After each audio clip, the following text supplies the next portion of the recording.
Kekeraman tampaknya kerap berkaitan dengan tinta sejarah asal-muasal sebuah wilayah. Demikian halnya dengan situ Cikaret Cibinong. Stigma magis yang beredar sekarang tak lain adalah buah kejadian tragis yang terjadi puluhan dekade silam. Dari rentetan korban meninggal akibat tenggelam di situ Cikaret, tersiar rumor adanya permintaan tumbal dari sosok-sosok astral di situ Cikaret. Terlepas sahih tidaknya anggapan tersebut, musibah terakhir terjadinya pada pertengahan tahun 2014. Ramai diberitakan di media bila danau yang senantiasa tenang ini dapat menghanyutkan korban jiwa. Dari rentetan kejadian naas yang berulang, muncul aturan komunal berbentuk mitos tersiar. Antara lain, menjaga adab kesopanan dan larangan bersikap sombong di areal situ Cikaret. Konon, bila dilanggar, konsekuensi terburuknya adalah bersinggungan dengan dunia tak kasat mata. Seperti apa misteri situ Cikaret di Cibinong? Inilah liputan eksklusifnya khas On The Spot.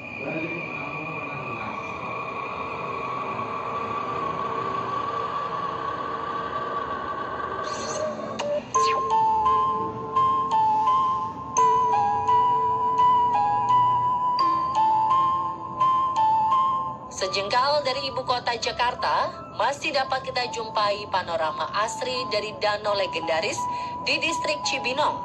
2 km dari pusat pemerintah Kabupaten Bogor, jajaran pepohonan rindang ini menyiratkan hawa sejuk yang senantiasa membuat setiap orang betah. Orang mengenalnya dengan situ Cikaret.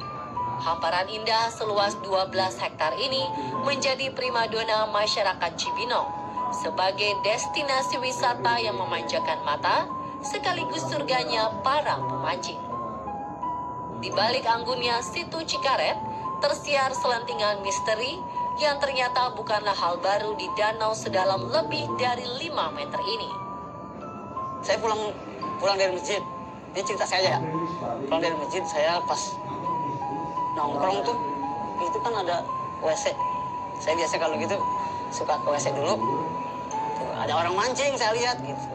Kalau ada orang mancing, kata saya pikir itu saudara saya panggil.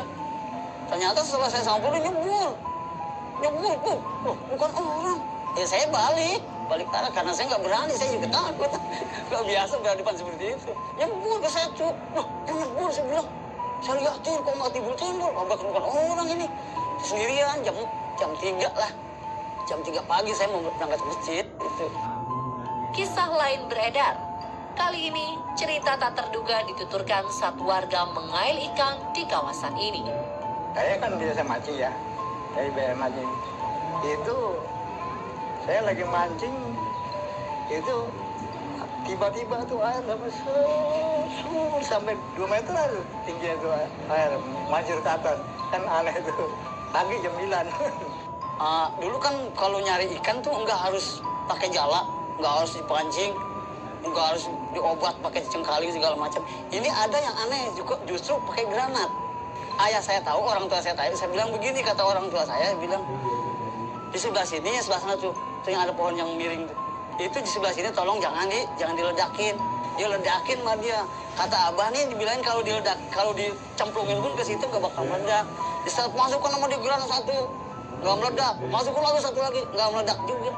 Timbulnya akhirnya begitu dia beranjak ngambil ikan semuanya, diangkat semuanya, belum sampai dia pulang barisnya di tempat, sakit pinggang saya, katanya perut saya sakit, celeng, meninggal di tempat tuh, saksinya tuh pohon masih ada noh. Sejatinya, bagaimana catatan sejarah kelam situ Cikaret? Mengapa hingga kini danau indah ini masih kental dengan stigma angker?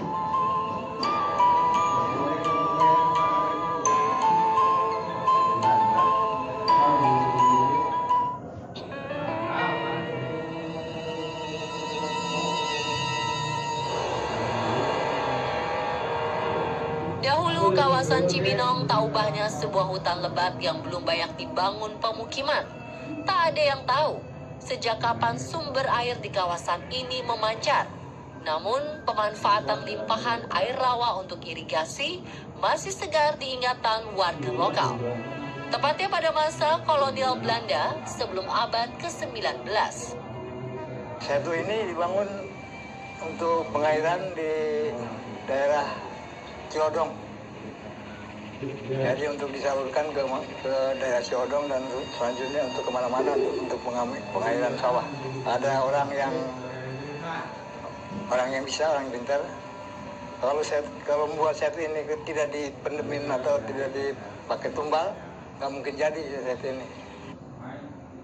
Kala itu, air sangat dibutuhkan untuk pengairan sawah. Untuk menghidupi beberapa kampung, dibutuhkan pasokan yang sangat besar. Sebagian kawasan Bogor dan Depok merasakan manfaat situ Cikaret. Tahun kapan zaman Belanda itu, zaman kakek nenek moyang saya mungkin. Kenapa setu ini kok nggak pernah bisa dibendung?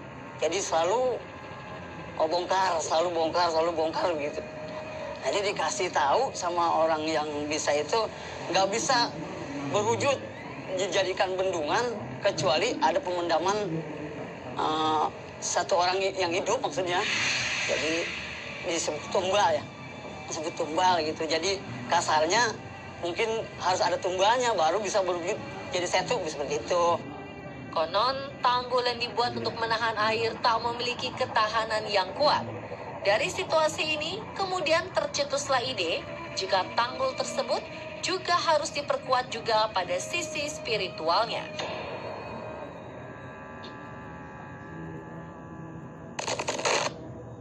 Dengan kata lain, dibutuhkan tumbal jiwa demi menyempurnakan sisi tanggul secara paripurna.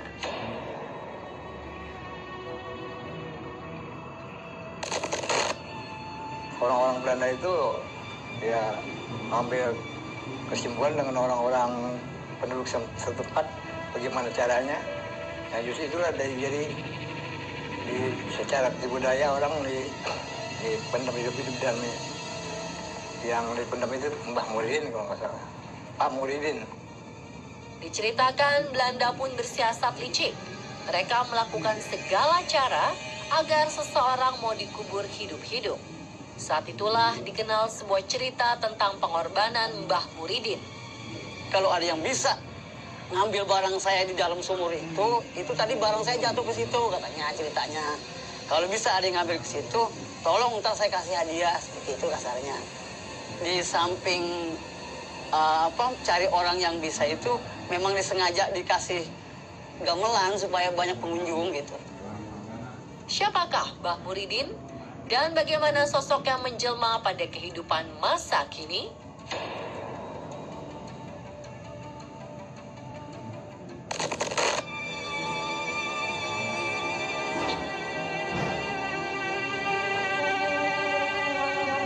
Legenda Mbah Muridin masih terpatri hingga kini. Konon sosoknya kadang berinteraksi dengan warga sekitar. Ia menjelma sebagai orang tua yang sederhana dan muncul pada saat-saat tertentu. Sosok Mbah Muridin seperti apa? Kan ada yang tanya begitu ya. Sebetulnya orang biasa. Dulu pernah saya itu di kafe sana itu punya kakak saya itu kafe. Saya dagang sate di situ. Di waktu itu saya pulang dari sana itu sekitar jam 11 karena saya tutup di warung itu ya jam 11 jam 10 lah. Sebelah sana tuh saya ketemu sama kakek-kakek bawa tas yang dari tikar tuh, kalau orang sini bilang keneron. Dia tanya saya, mau kemana dek? Di sini Ki, saya mau dari kafe, kata saya habis di warung gitu. Kata dia bilang gini, Aki dingin banget dek, Aki belum makan dari siang katanya. Kan saya kalau perasaan dong kalau dia belum makan karena saya punya warung. Saya ambil, saya turun tunggu Ki di sini Ki, saya ambil ada nasi, saya ambil nasi sama dia makanan warung lah. Saya bawa ke sana. Setelah saya bawa nasi itu orangnya nggak ada. Saya cerita sama orang tua saya, itu kata ada yang tadi kamu temuin itu namanya Mbah Muridin. Kata kakak saya, di sini nih tempatnya tuh pas belokan ini nih, yang ada pohon jati itu.